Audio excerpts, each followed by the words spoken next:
right, come on, Mr. Fluff. What's that noise? What's going on over here? What in the world?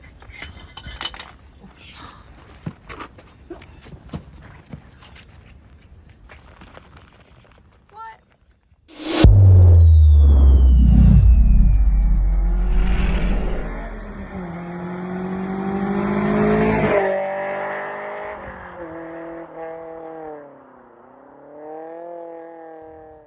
Ladies and gentlemen, welcome back to the channel. This is the Vikings Garage.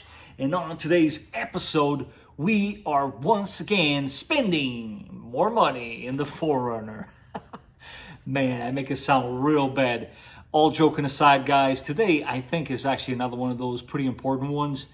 So much so that as I'm editing this video, I come to realize that Toyota themselves know this to be an issue and have also come up with a solution. But let's get right to the point. First and foremost, I do want to take this opportunity to thank John from St. Louis, one of my viewers. In case you guys didn't know, I have some of the best viewers out there. Just saying. John reached out to me after I had put a little bit of a filler out there on social media. Yes, for those that don't know, I do have an Instagram account. You might get in touch with me over there a lot faster.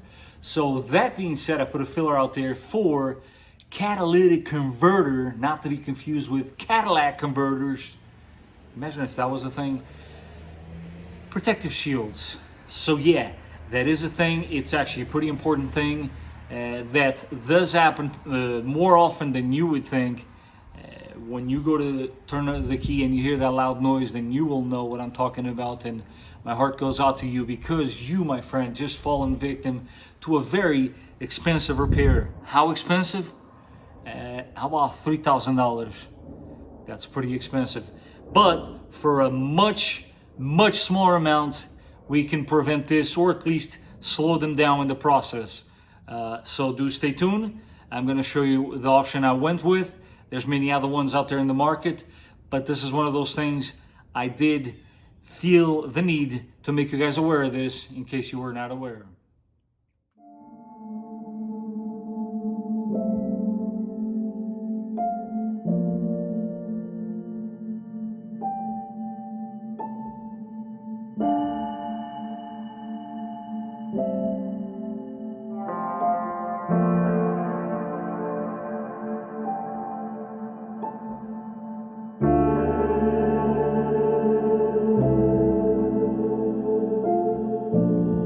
Super quick unboxing here for you guys. This is what you get when you order these guys. Basically, can't get them wrong because they're labeled, obviously. And this should have a P, as it does right there. And of course, your hardware kit. Let's go ahead, get this in the car.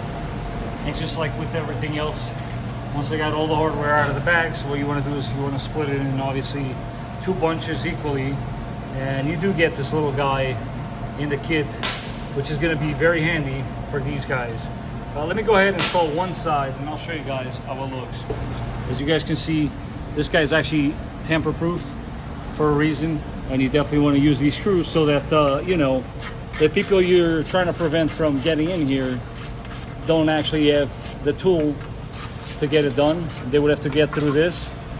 Make sure you do use the longer screws because we're obviously adding a dimension here and that they can then clear back here.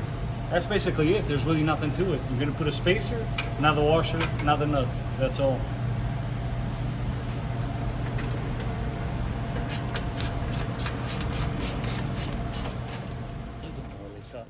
When everything's said and done, guys, this is basically what you're looking at. Totally covers both your catalytic converters. Small correction here. The spacer, I don't know how well that shows on camera, actually goes right there. Washer, plate, spacer, and then, you know, washer, nut. Basically like so. Again, driver side, passenger side. And also, guys, don't be throwing away the little rubber clips. They go right in that corner to prevent any type of rattles. That's it. I think this is pretty straightforward. And like everything else, guys, I would definitely save all your original hardware as I'm going to, just in case. All in all, super easy to do. And in conclusion, guys, as you guys can see from the footage I just shared with you, it is a pretty simple and easy installation. I have absolutely no doubt that you guys at home can accomplish this yourselves. Now, as far as experience with it, I made sure to drive the car. Well, I got about a week and change before I posted the video, and I'm very happy to report that there is not a single rattle coming from these shields. That was a concern of mine. As always, I try to give you guys the best information possible and advice for that matter. So I got roughly 600 miles with them. So far, so good. There are some people that say that I should have went with skid plates. I'm going to tell you right now why I didn't go that route. If you look at the construction of this particular shields, you will see a lot of holes in it. There's a good reason for that. Cats and exhaust, for that matter, are known, and it's part of their nature to heat up. Lots of heat. The last thing I wanted to do was trap more heat in that area and cause problems I didn't have before. So that's why I opted to go with these instead of skid plates. Would skid plates have done the job as well? Probably. Also more expensive. And as always, I'm trying to come here and give you guys a less expensive option to tackle some of these issues. Before I go, I want to share the excitement with you guys and actually turn this camera around and show you what will most likely be the last time that you see this sort of display in my garage. So as I'm sure you guys know, I've shared it in the past, I've been trying to clean up this garage as much as possible so that we can make it a usable space. And if you guys go back to some of the older videos, you'll see I've been making a lot of progress because these walls used to be filled. And we still got a lot of stuff to compact and a few sleds here and there to hang up on the wall. But other than that, I would have to say that we're making some progress.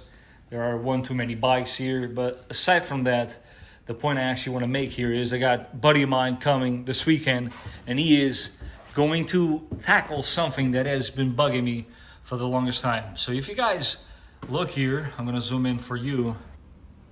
This is, maybe I should turn off the light, the type of lighting that I've been dealing with. And yeah, I mean, for the most part, this is the best that I could come up with. Over there, I didn't even bother. As you guys can see, it's just regular bulbs. But yeah, we are going to tackle this over the weekend. So do stay tuned. I am very excited to show you guys how much this is actually going to lit up. Before I let you guys go, I want to take this opportunity to thank you. Thank you for watching. Thank you for your continuous support. You guys are the driving force that keeps this channel moving in the correct direction. There's a couple of pointers that I want to make as far as the installation for those cats before I do go. Torx Temper-Proof is a T40. I'm sure a lot of you guys probably have it at home. No biggie. Obviously, don't lose it if you don't happen to have a set. And then the cool part here is, so that you guys are not digging through your socket stash, this, crazy enough, will take a 6.3 mil socket. I know, pretty freaking wild. I'm not entirely sure who out there has a 6.3 mil socket, but turns out I did. So if I do find a link for a set that has a 6.3 millimeter socket in it, I'll make sure to add it in the description down below, along of course with everything necessary that you've seen in this video. Before I do go, I want to make sure that you guys know I didn't forget. Expect it in a future video. But until the next time, guys, I want to ask you to please do me a huge favor and smash that like button. And if you haven't done so, don't forget to subscribe. And I will catch you guys on the next one. Let me know in the comments down below which cat shield you went with or are planning on going with.